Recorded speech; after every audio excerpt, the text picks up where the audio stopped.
ሰላም እንደምን ቆያችሁ።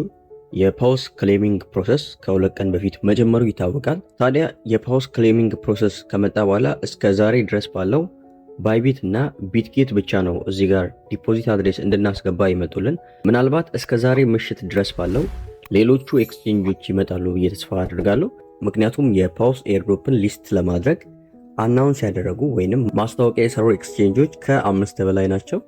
ለምሳሌ ያህል ጌታዮ እና ኦኬክስን ጨምሮ እንዲሁም ኩኮይንን የመሳሰሉ የተለያዩ ኤክስቼንጆች የፓውስ ቶክንን ሊስት እንደሚያደርጉና ወደ እነሱ ኤክስቼንጅ የፓውስን ቶክን መላክ እንደምንችል በራሳቸው ኦፊሻል ቻናል ላይ ሁሉም ፖስት አድርገዋል። ስለዚህ እስከ ዛሬ ማታ ድረስ ባለው እነዚህ ኤክስቼንጆች የራሳቸውን ዲፖዚት አድሬስ እዚህ የፓውስ ክሌሚንግ ቦት ላይ እንደሚያመጡ ምንም ጥርጥር የለም።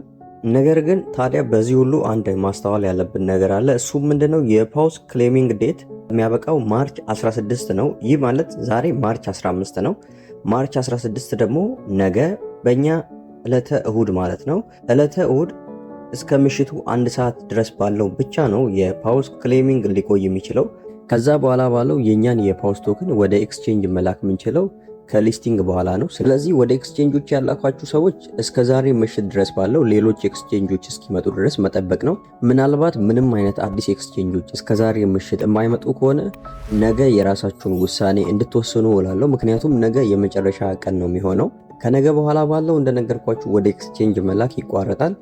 ከዛ በኋላ ባለው የሚሆነው ምንድነው? ከሊስቲንግ ዴት በኋላ ኦንቼንም ሆነ ኦፍቼን ክሌም የሚጀምር ይሆናል ማለት ነው።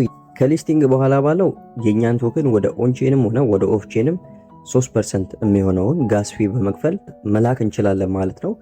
ነገር ግን ወደ ኤክስቼንጆች የመላክ ፍላጎት ያላችሁ ሰዎች ነገ እሁድ ማርች 16 የመጨረሻ ቀን ስለሆነ ነገ እሁድ ከምሽቱ 1 ሰዓት በፊት ባለው ቀድማችሁ እሁድ ቀን ላይ ሁሉንም ነገር ማጠናቀቅ ብትችሉ የተሻለ ነው።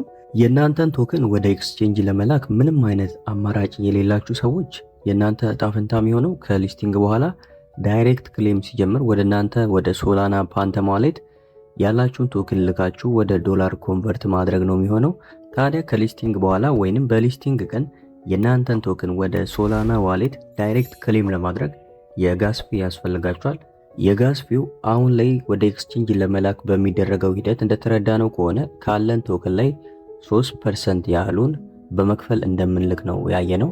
ነገር ግን ታዲያ ዳይሬክት ክሌም ሲጀምር 3%ቱ የሚሆነው ከኛ ቶክን ሳይሆን እኔ የሚመስለኝ ከሆነ ከዚህ በፊትም እንደተደረገው ለጋስ ፊ የምንጠይቀው እኛ ካለን ቶክን ላይ 3% የሚሆነውን የፓውስ ቶክን ሳይሆን የእኛን ቶክን 3% ያህል ወርዝ የሚያደርግ የሶላና ቶክን ነው የሚያስፈልገን። ስለዚህ ዳይሬክት ክሌም ሲጀምር ለጋስ ፊ ምን ያህል ሶላና እንደሚያስፈልግ አሁን ማወቅ አንችልም። ነገር ግን የፓውስ ቶክን ሊስት ከተደረገ በኋላ የኛን ኪስ በማይጎዳ መልኩ ለጋስ ፊ መክፈል አለብን ወይስ የለብንም የሚለውን ካለን ቶክን ጋር በማነጻጸር የጋስ ፊ በመክፈል ወደኛ የሶላና ፓንተም ዋሌት ዳይሬክት ክሌም ማድረግ እንችላለን ማለት ነው። ይህንን ጉዳይ በሰፊው ዳይሬክት ክሌም ሲጀምር ለሁላችሁም የምናሳውቃችሁ ይሆናል። አሁን ባለው ግን ማናችሁም ሶላና ግዙ ብዬ አድቫይዝ እያደረግኩ አይደለሁም። ነገር ግን ከሊስቲንግ በኋላ ዳይሬክት ክሌም ሲጀመር ምን ያህል ሶላና ያስፈልጋል የሚለውን ካላችሁ ቶክን ጋር በማመጣጠን ምትገዙ ይሆናል ማለት ነው። የፓውስን ቶክን የሊስቲንግ ፕራይስ ሳያውቁ ቀድሞ የሶላና ቶክን መግዛት ወይንም ለጋስ ፊ ቀድሞ ወጪ ማውጣት ሌላ ኪሳራ ሊሆን ስለሚችል እሱን ከሊስቲንግ በኋላ የምናገኘውን ጥቅም ባማከለ መክፈል ካለብን የምንከፍል ይሆናል ማለት ነው።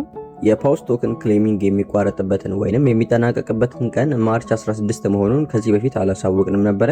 ታዲያ በዚህ ቪዲዮ እስከ ማርች 16 ባለው ሁላችሁም የእናንተን ቶክን ልካችሁ ማጠናቀቅ እንድትችሉ ያዘጋጀንላችሁ ቪዲዮ በዚህ አብቅቷል። ጥያቄ ያላችሁ ሰዎች ኮመንት ማድረግ አይረሳ።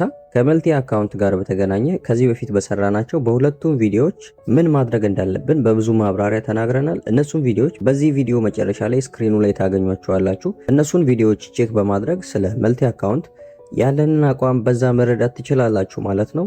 ለዚህ ቻናል አዲስ የሆናችሁ ሰዎች ይህንን ቻናል ሰብስክራይብ ማድረግ አይረሳ። ቪዲዮ የተመቻችሁ ቪዲዮውን ላይክ እና ሼር ማድረግ አይረሳ። ለዛሬ ያዘጋጀንላችሁ ቪዲዮ በዚህ አብቅቷል። በቀጣይ ቪዲዮ እስክንገናኝ ድረስ ሰላም ቆዩልን።